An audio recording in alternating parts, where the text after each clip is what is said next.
Sino? Pero pwedeng sa ano, hindi natin sabay ito i-release. Okay, sige. After. Okay. Iba naman yung outfit.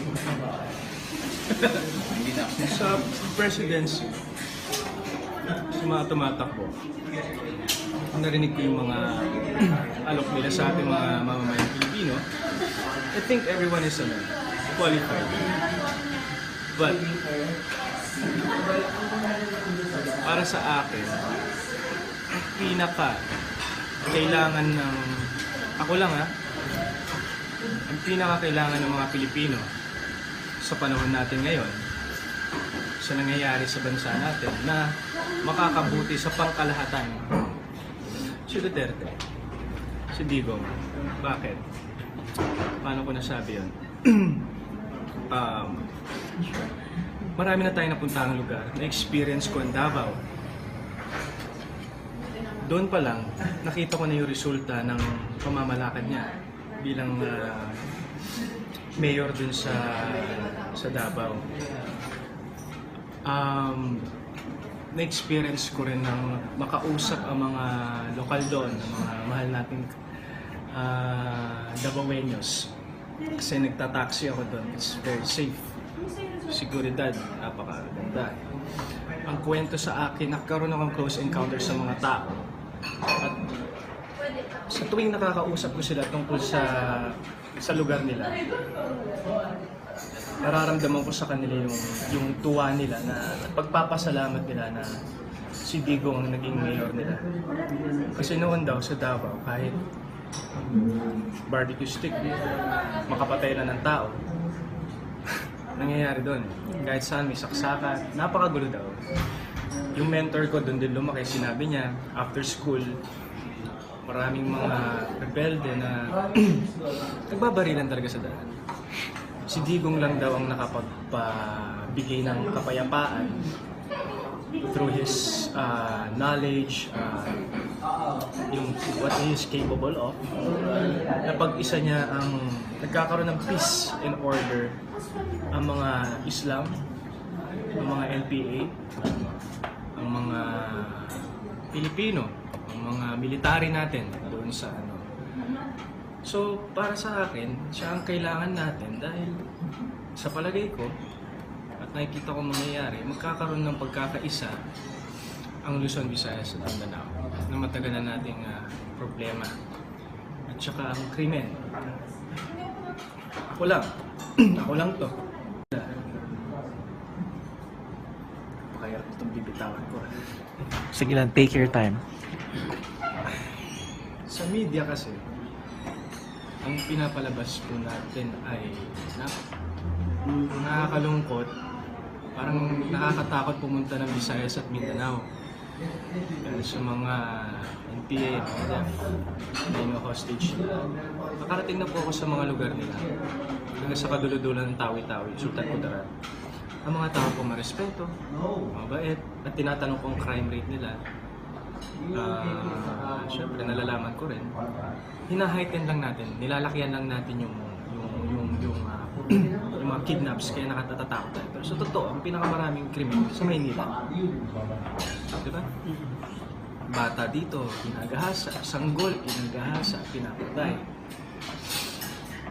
Ang mga katawan kung saan natin natatagpuan. So, sa lugar ng mga yan, naniniwala ako na si Digong ang pinakakailangan ng mga Pilipino para magkaroon tayo ng maginhawang buhay. So, it's my choice. Yeah. Choice ko to through my experiences ko. Kasi nakalakad ako sa lugar niya. Totoo yung disiplinang pinapaano niya sa Yossi. Totoo yan. Tsaka kita ko ang daloy ng transportasyon doon. May disiplina ang mga motorista at mga drivers doon. Lalo na yung mga jeep. May disiplina. Hindi sila basta-basta. So, bilang isang mamamayan, nakita ko yung resultang ganun. Alam kong kaya niyang ipatupad yun at gawin din sa buong Pilipinas na matagal nang nireklamo na. So, hindi pa niya alam to. Hindi niya pa alam to. Bilang isang aktor, sa industriya, ang choice ko sa presidency at susuportahan ko po si Digong Duterte po. Maraming salamat. Sa Vice President, you already have a choice? Sa Vice Presidente,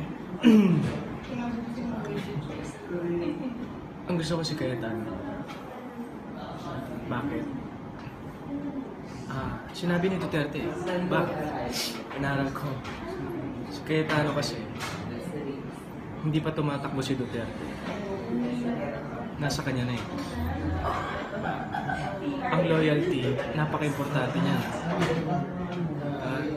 Napaka-importante niya kasi ilang taon ang tatakbuhin ng pwesto mo eh, 7 taon. At importante sa akin yung pagkakaisa eh. Ako lang ang presidente at vice-presidente ay nagkakaisa. Kasi magkakaroon ng malaking epekto yan sa bansa natin.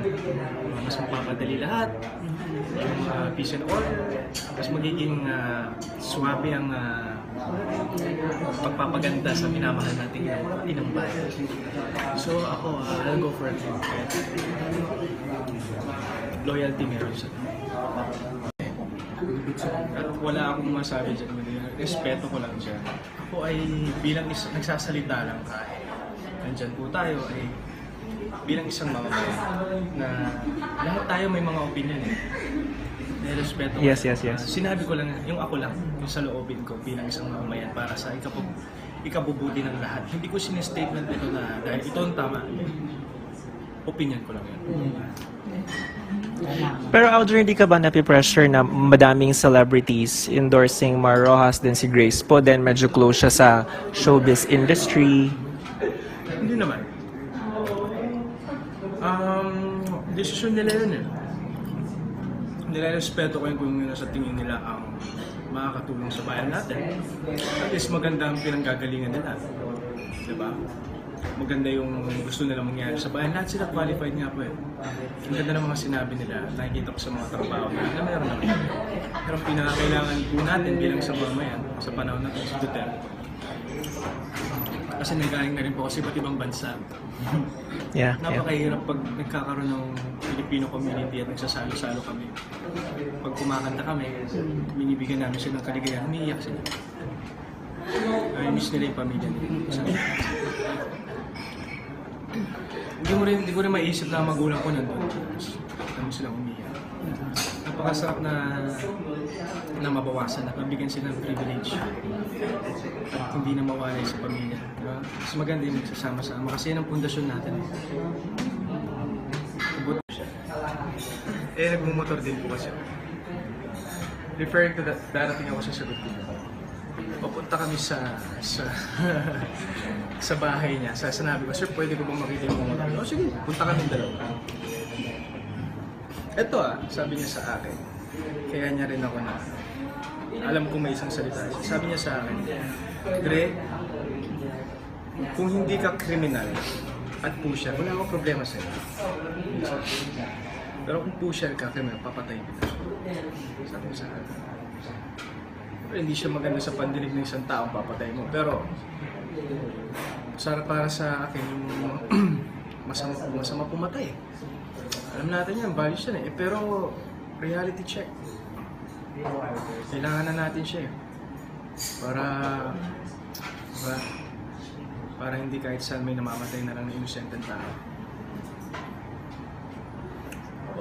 Yun. Alam ko ma-implement yan.